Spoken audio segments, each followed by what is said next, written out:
The Caucasus Viceroyalty was the Imperial Russian administrative and political authority in the Caucasus region exercised through the offices of Glavny Upravlyaющий and Namestnik. These two terms are commonly, but imprecisely, translated into English as Viceroy, which is frequently used interchangeably with Governor-General. More accurately, Glavny Upravlyaющий is referred to as High Commissioner of the Caucasus, and Namestnik as Viceroy. Over more than a century of Tsarist rule of the Caucasus, the structure of the Viceroyalty underwent a number of changes with the addition or removal of administrative positions and redrawing of provincial divisions. History. The office was established after the Russian annexation of Georgia in 1801.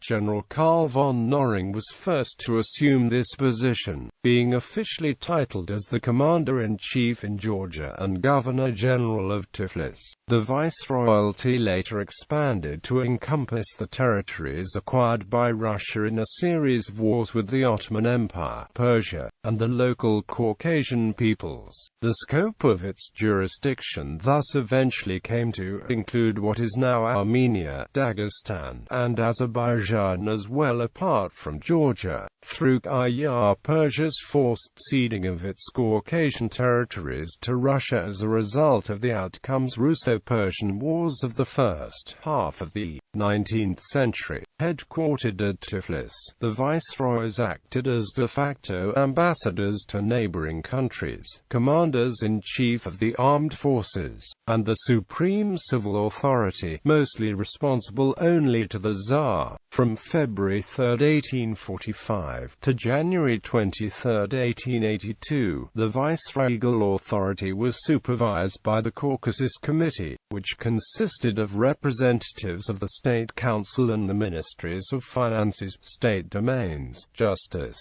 and Interior, as well as of members of special committees. After the 1917 February Revolution, which dispossessed Tsar Nicholas II of the Russian crown, the Viceroyalty of the Caucasus was abolished by the Russian Provisional Government on March 18, 1917, and all authority, except in the zone of the active army, was entrusted to the civil administrative body called the Special Transcaucasian Committee or OSCOM, High Commissioners and Viceroys of the Caucasus.